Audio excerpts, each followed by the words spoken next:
الحمدللہ رب العالمین والصلاة والسلام علی اشرف الانبیاء والمرسلین وعلی آلہ واصحابہ اجمعین ومن تبعہم بإحسان الی یوم الدین، اما بعد۔ بزرگان محترم، زکوٰۃ کے مسائل کے سلسلے میں آج ہم کو بحث اور گفتگو کرنا ہے اس پر کہ زکوٰۃ کن کن لوگوں کو دینا جائز اور درست ہے۔ بھائیوں اور بہنوں، اللہ تعالیٰ نے جن لوگوں کو مال دیا ہے یہ محض اللہ تعالیٰ کی ان پر رحمت اور اس کا فضل و کرم ہے، اور اللہ تعالیٰ ان سے یہ چاہتے ہیں کہ وہ اللہ کے دیے ہوئے مال میں سے اللہ کے ان بندوں کو دیں جو مال کے محتاج ہیں، ضرورت مند ہیں، کوئی بیوہ ہے، کوئی مسکین ہے، کوئی فقیر ہے، کوئی اپاہج ہے، کوئی یتیم ہے، ان سب کو دیا جائے۔ اور یہ دینا نہ تو اللہ پر ہمارا کوئی احسان ہے اور نہ ان غریبوں پر کوئی احسان، کیونکہ یہ مال جب اللہ ہی کا دیا ہوا ہے تو اسی کے حکم پر کسی اللہ کے بندے کو دینا اللہ تعالیٰ پر کون سا احسان ہے؟ اسی طرح یہ غریبوں اور محتاجوں پر بھی کوئی احسان نہیں، کیونکہ اللہ تعالیٰ نے ان غریبوں کا حصہ ہمارے پاس بھیجا ہے اور ہم کو حکم دیا ہے کہ ان کا حصہ ان تک پہنچا دو۔ دیکھیے قرآن کیا کہتا ہے، اللہ تعالیٰ فرماتے ہیں وَفِي أَمْوَالِهِمْ حَقٌّ مَعْلُومٌ لِلسَّائِلِ وَالْمَحْرُومِ، کہ مسلمانوں کے مالوں میں مانگنے والوں کا بھی حق ہے اور غیرت کے مارے نہ مانگنے والے لوگوں کا بھی مقررہ حق ہے۔ معلوم ہوا کہ اللہ تعالیٰ نے ہمارے مالوں میں ان کا حصہ رکھ کر بھیجا ہے، لہذا ان کا حصہ ہم ان کو دیں تو ان پر ہمارا کیا احسان۔ لہذا جب اللہ تعالیٰ نے کسی کو مال دیا ہو، جیسے کہ تفصیل کے ساتھ آپ کو بتا چکا ہوں کہ کتنا مال نصاب کا ہوتا ہے، تو ایسے لوگ زکوٰۃ کو نکالا کریں، محتاجوں کو پہنچایا کریں۔ لیکن سوال یہ ہے کہ یہ زکوٰۃ کن لوگوں کو دینا چاہیے، اس کا مصرف کیا ہے؟ آج گفتگو اسی بارے میں ہے۔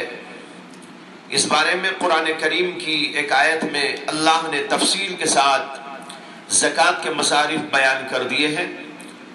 آیت کریمہ میں اللہ تعالیٰ کہتے ہیں انما الصدقات للفقراء والمساکین والعاملین علیہا والمؤلفۃ قلوبهم وفی الرقاب والغارمین وفی سبیل اللہ وابن السبیل۔ اس آیت میں زکوٰۃ کے 8 مصارف بیان کیے گئے ہیں۔ نمبر 1 فقراء، نمبر 2 مساکین، نمبر 3 عاملین یعنی اسلامی حکومت کی طرف سے زکوٰۃ اصول کرنے پر مقرر لوگ، نمبر 4 مؤلفۃ القلوب یعنی وہ لوگ جن کی دل جوئی کی جاتی ہے، نمبر 5 غلاموں کو آزاد کرانا، اور نمبر 6 قرض داروں کا قرضہ اتارنا، اور نمبر 7 اللہ کے راستے میں خرچ کرنا، اور 8 نمبر پر مسافرین کو بیان کیا گیا۔ یہ ہیں 8 مصارف جو زکوٰۃ کے مستحق ہیں۔ اس آیت کریمہ کی ابتدا میں ایک لفظ آیا ہے انما، یہ حصر کا مفہوم دیتا ہے، اور اس کے معنی ہوتے ہیں صرف اور محض، یعنی زکوٰۃ تو صرف انہی لوگوں کو دینا ہے جو بیان کیے گئے ہیں، کسی اور کو نہیں دے سکتے جو یہاں بیان نہیں کیے گئے۔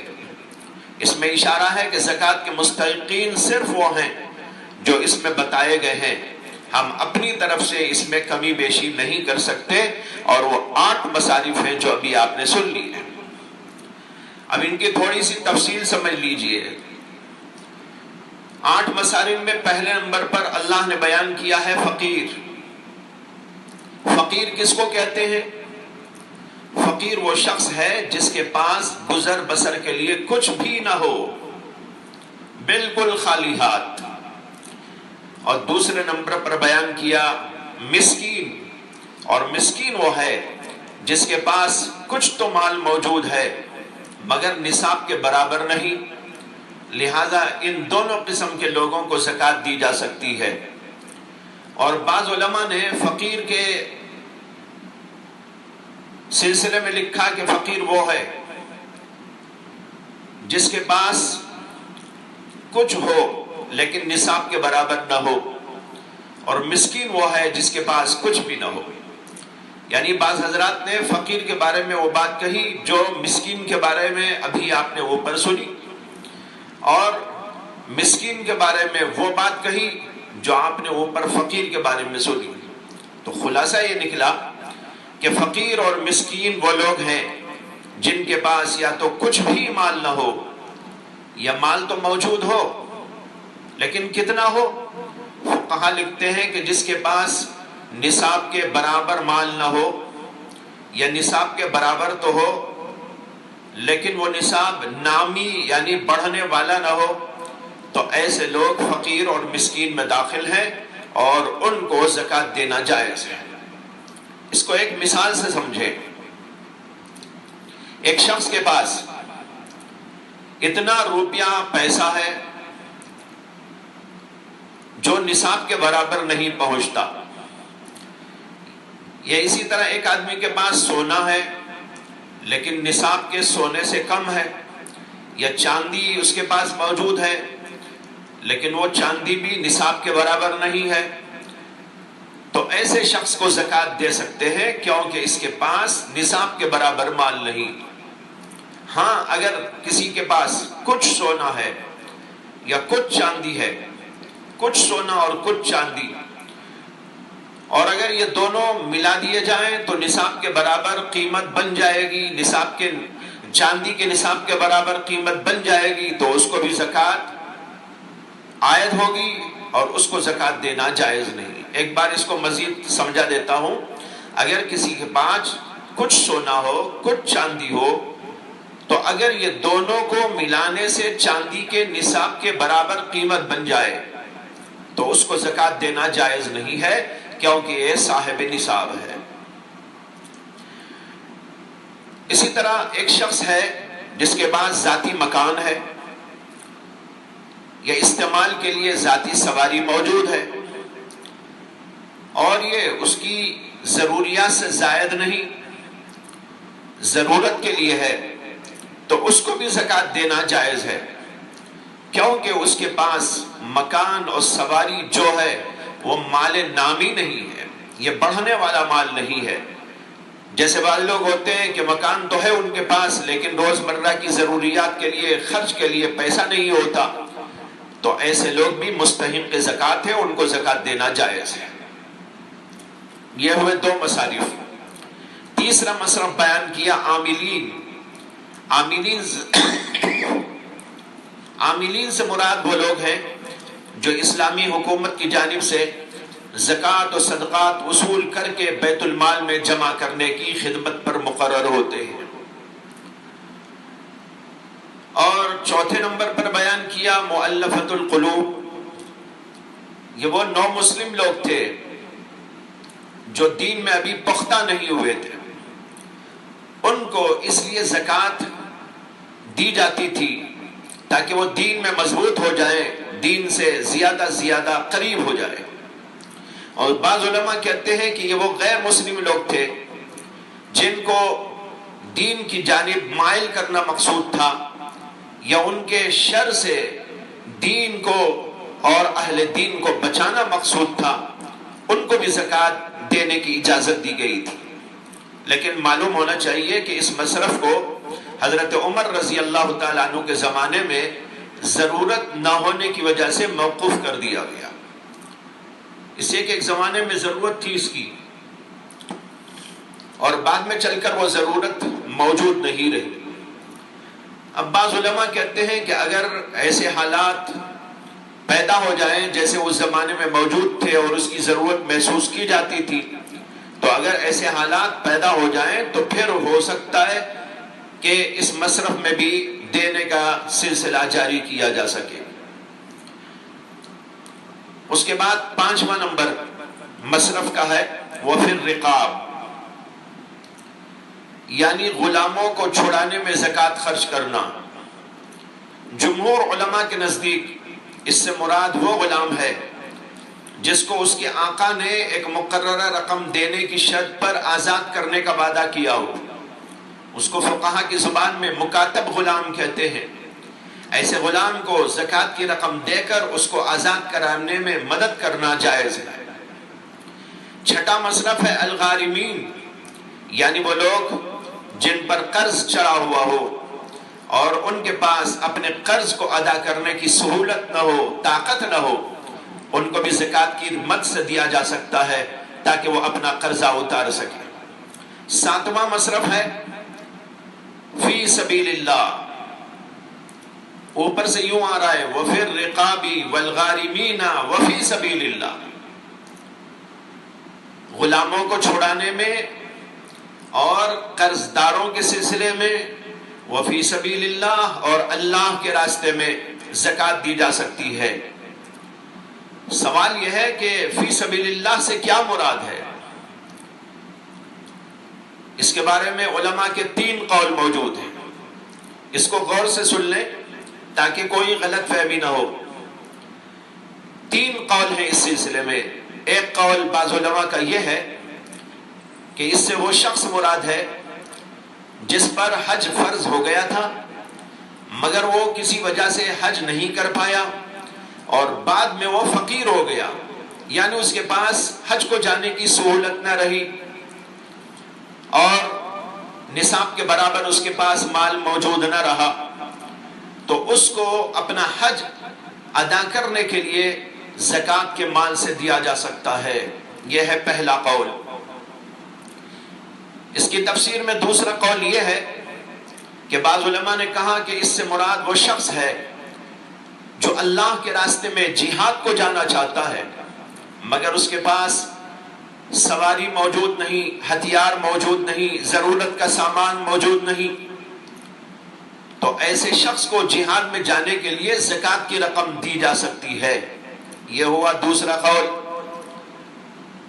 اور آپ دیکھ رہے ہیں کہ دونوں قولوں میں اس بات کو ملحوظ رکھا گیا ہے کہ حج کو جانے والے کے پاس بھی حج کو جانے کی سہولت نہ ہو، نصاب کے برابر مال موجود نہ ہو، اس کو دیا جا سکتا ہے، اور جہاد میں جانے کے ارادہ کرنے والے کو بھی اس وقت دیا جا سکتا ہے جبکہ اس کے پاس کچھ موجود نہ ہو، نصاب کے برابر مال موجود نہ ہو اور وہ جہاد کو جانے کی تیاری از خود نہ کر سکتا ہو، ایسے محتاج لوگوں کو دیا جا سکتا ہے۔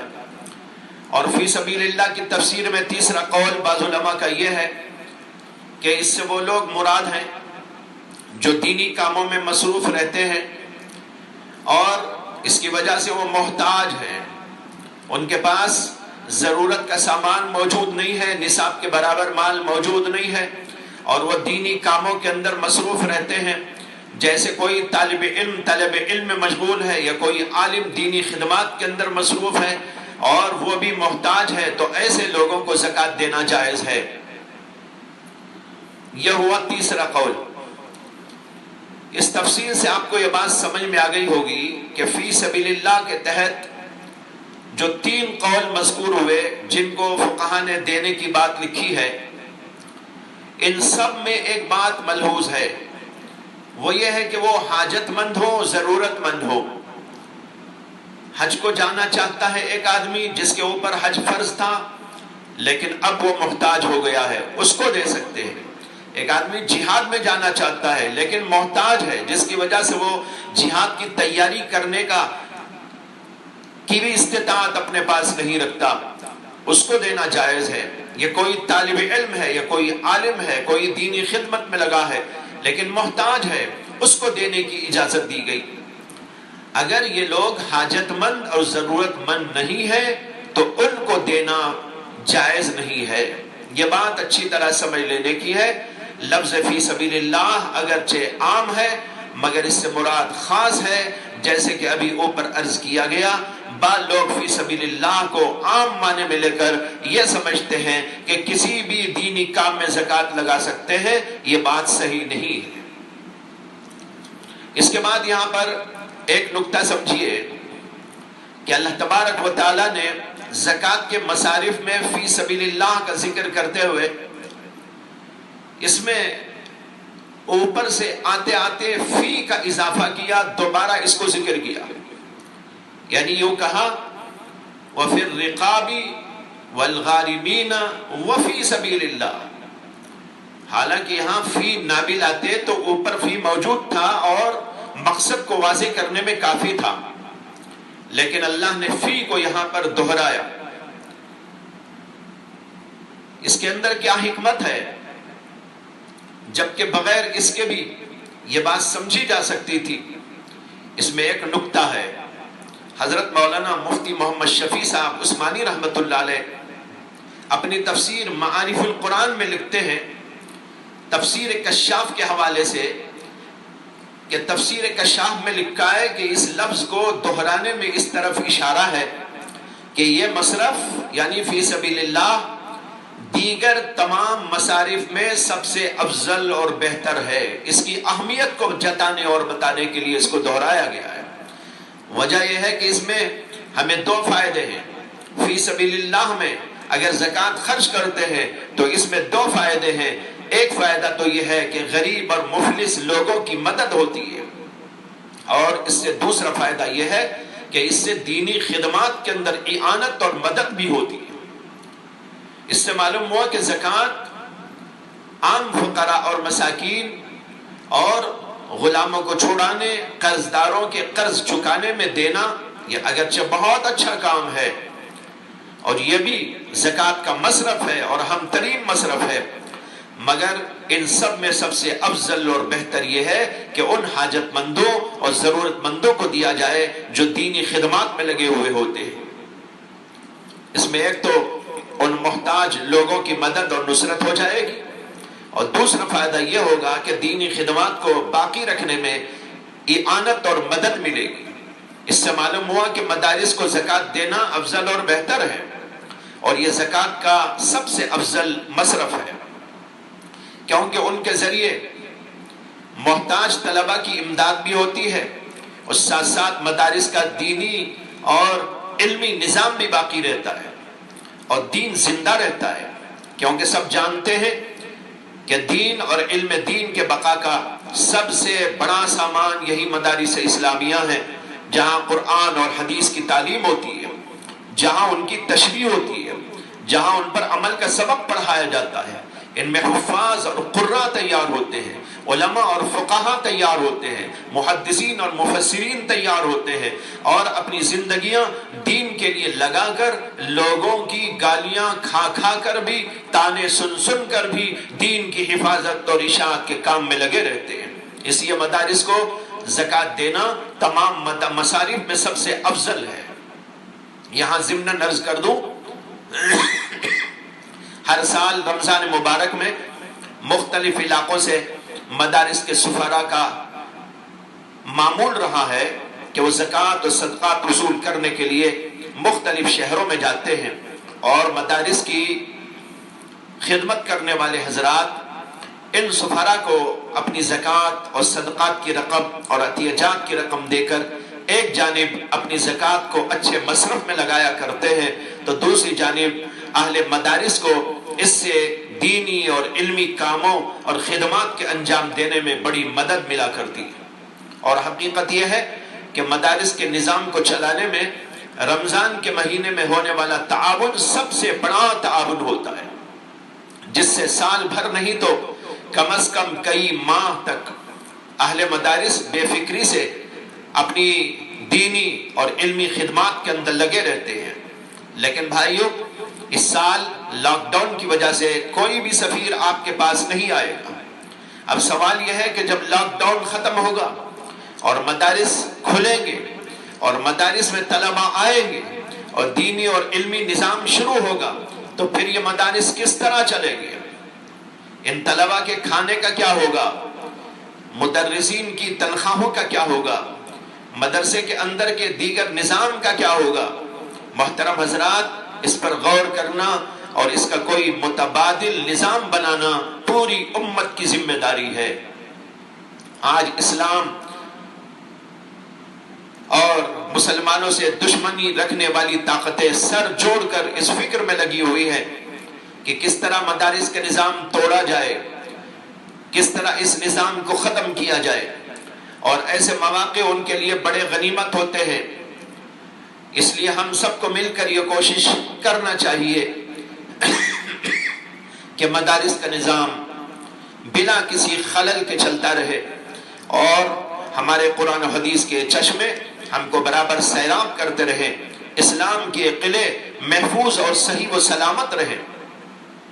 اس کے لیے سر دست یہ کیا جا سکتا ہے کہ جو حضرات مدارس کی خدمت کرتے ہیں وہ ان مدارس کے اکاؤنٹ نمبر حاصل کر کے ان پر اپنی زکوٰۃ اور عطیہ جات کی رقم کو ٹرانسفر کر دے، اور اگر یہ ممکن نہ ہو تو کم سے کم اپنے پاس مدارس کی زکوٰۃ کو محفوظ رکھے، نام لکھ لکھ کر محفوظ کر دے، فلاں مدرسے کے لیے اتنی اور فلاں مدرسے کے لیے اتنی، جیسے کہ وہ پہلے سے دیتے چلے آئے ہوں۔ بعد میں ہو سکتا ہے کہ اہل مدارس آپ کے پاس پہنچ کر اس کو وصول کر لیں۔ بہرحال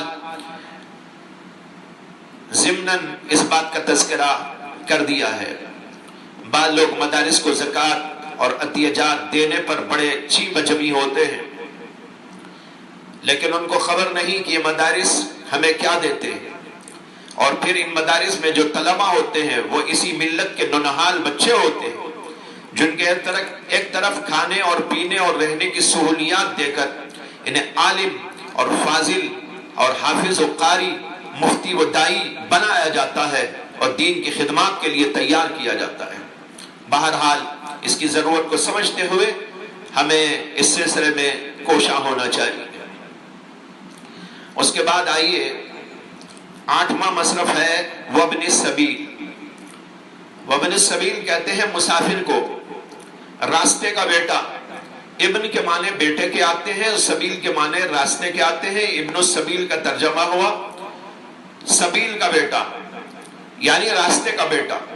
راستے کا بیٹا کون ہوتا ہے؟ جو راستے میں چلتا رہتا ہے۔ مراد ہے مسافر، جو راستوں پہ چل چل کے اپنا سفر طے کرتا رہتا ہے۔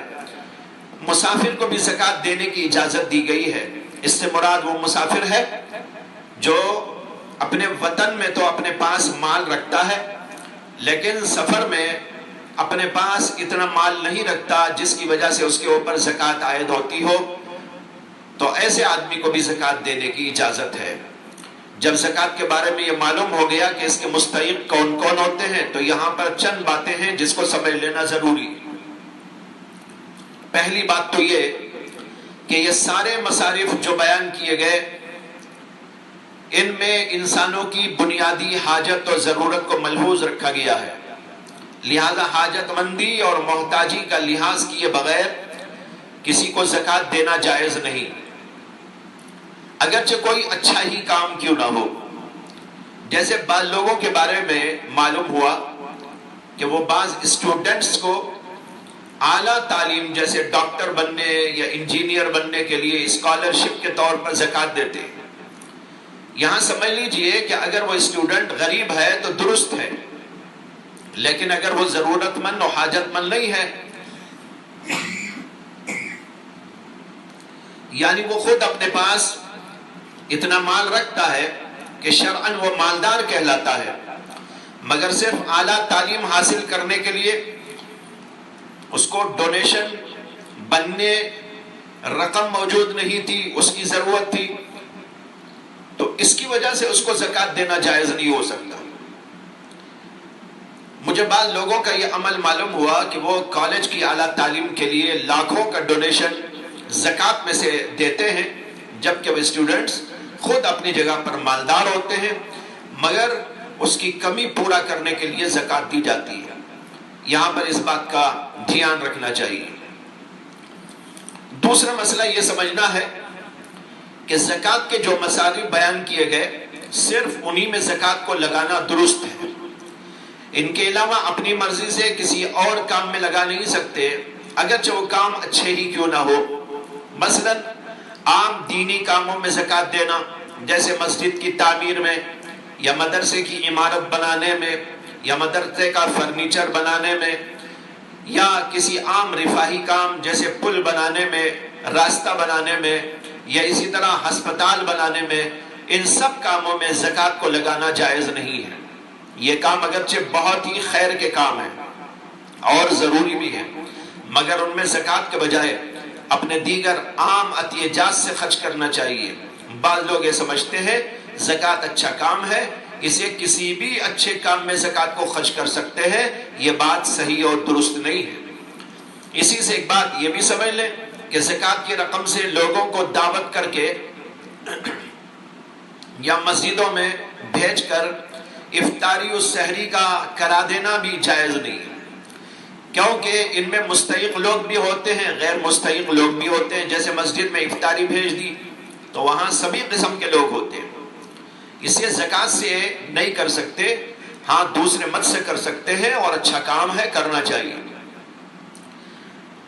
دوسرے اس میں تملیغ بھی نہیں پائی جاتی، اور کل میں نے عرض کر دیا تھا کہ زکوٰۃ کی رقم میں یہ بھی ضروری ہے کہ جس کو دیا جائے اس کو مالک بنا کر دیا جائے، اور مسجد یا دینی مدرسے کا کوئی مالک نہیں، اس کا مالک تو صرف اللہ ہی ہوتا ہے، اس لیے ان جگہوں پر زکوٰۃ نہیں لگا سکتے۔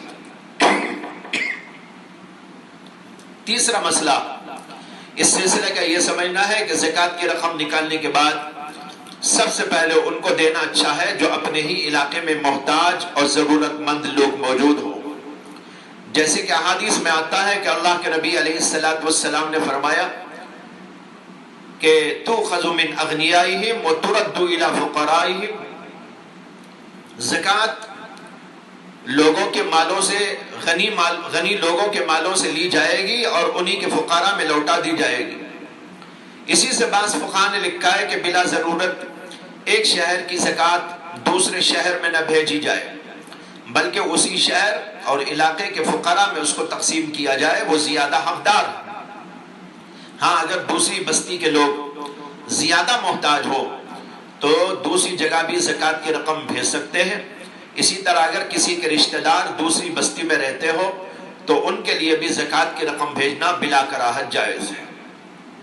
آخری مسئلہ یہ ہے کہ ماں باپ، دادا دادی، نانا نانی اور اوپر تک کا یہ سلسلہ، ان کو چھوڑ کر کسی بھی غریب اور محتاج رشتہ دار کو زکوٰۃ دینا جائز ہے، بلکہ ان کو چھوڑ کر جو دیگر رشتہ دار ہیں ان کو دینا زیادہ افضل اور زیادہ باعث ثواب ہے۔